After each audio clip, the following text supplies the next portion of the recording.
আসসালামু আলাইকুম রহমতুল্লাহ। সবাইকে স্বাগত জানাই ডাক্তার আরিফ হোমিও অ্যান্ড টিপসের পক্ষ থেকে।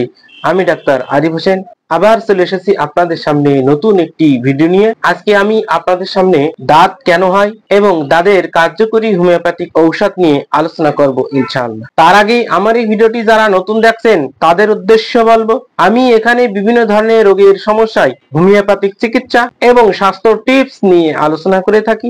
আমার এই চ্যানেলটিকে অবশ্যই সাবস্ক্রাইব করুন এবং নতুন নতুন ভিডিওর আপডেট সবার আগে পেতে অবশ্যই বেল আইকনটি প্রেস করুন। দাঁত রোগ একটি পরিচিত চর্মরোগ। এই ছোঁয়াচে রোগটি ছত্রাক বা ফাঙ্গাল ইনফেকশনের কারণে হয়। দাঁতের প্রধান উপসর্গ হলো ফুসকুড়ি বা র্যাশ। এই র্যাশ দেখতে সাধারণ আংটির মতো গোল হয়ে থাকে, রং হয় লালচে, তবে রোগীর ত্বকের বর্ণভেদে এটি রূপালিও দেখাতে পারে, আবার আশেপাশের ত্বকের চেয়ে গাঢ় বর্ণও ধারণ করতে পারে। তাছাড়াও আক্রান্ত স্থানে ত্বক কিছুটা খসখসে বা শুকনো হয়ে থাকে, স্থানটি ফুলে যেতে পারে, চুলকানি হতে পারে। আক্রান্ত স্থানে চুল বা লোম থাকলে সেগুলি পড়ে যেতে পারে। শরীরের যে কোনো অংশে দাঁত দেখা দিতে পারে, যেমন মুচকি, মাথার ত্বক, হাত, পা, পায়ের পাতা, এমনকি হাত ও পায়ের নখেও হতে পারে। দাঁত কেন হয়? দাঁত একটি সংক্রামক রোগ।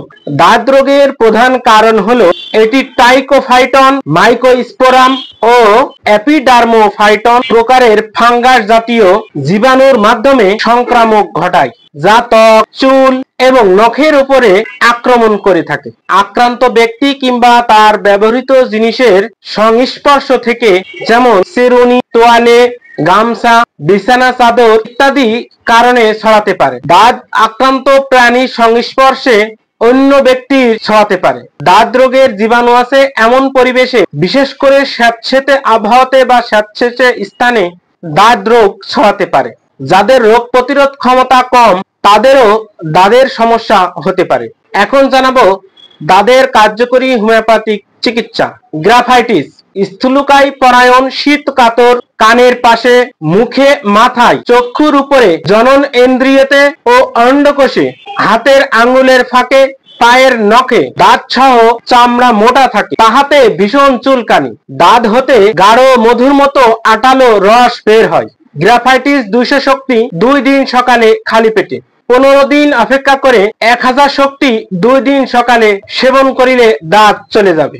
সালফার, দাঁত, চর্ম ও পাছড়া সহ নানা প্রকার চর্মরোগে অত্যন্ত চুলকানি। যতই চুলকাতে থাকে ততই চুলকানি বাড়ে এবং পরে জ্বলে। রোগী গরম কাতর, গোসলের প্রতি অনীহা, পুরাতন প্রায় 200 শক্তি 2 দিন সকালে সেবন করিতে হবে। টেলুরিয়াম, মাথায়, মুখে ও শরীরের বিভিন্ন স্থানে রিং দাঁত অর্থাৎ গোলাকার দাউদে আক্রান্ত স্থানে চুলকানি। টেলুরিয়াম ইহা মহা ঔষধ। 30 শক্তি 5-6 বটিকা করে 3 বার 15 দিন সেবন করিতে হবে। ব্যাসিলিনাম, শুষ্ক দাঁতে অভ্যর্থ ঔষধের নাম ব্যাসিলিনাম। শরীরের বিভিন্ন স্থানে একজিমা, চুলকাইলে গমের ভুসির মতো ছাল ওঠে, চুলকানি যথেষ্ট, কিন্তু চুলকানোর পর কোনো রস বা কষ ওঠে না। মেজাজ খিটখিটে, শীত কাতর রোগীর ক্ষেত্রে ব্যাসিলিনাম 1 mg 2 দিন সকালে 15 দিন অপেক্ষা করার পর প্রয়োজনে 10 mg শক্তির ওষুধ প্রয়োগ করা হয়ে থাকে। তাছাড়াও রাস্টক্স, পেট্রোলিয়াম, মেজেরিয়াম, হেক্টামিওর, ক্যালিমিওর লক্ষণ ভেদে আসতে পারে। সঠিকভাবে লক্ষণ অনুযায়ী হোমিওপ্যাথিক ওষুধ সেবন করিলে দাঁত ভালো হয়। আজ এ পর্যন্তই। পরবর্তী ভিডিও দেখার আমন্ত্রণ জানিয়ে আজকের মতো এখানেই শেষ করছি। ততদিন ভালো থাকুন, হোমিওপ্যাথিক চিকিৎসা নিন, সুস্থ থাকুন।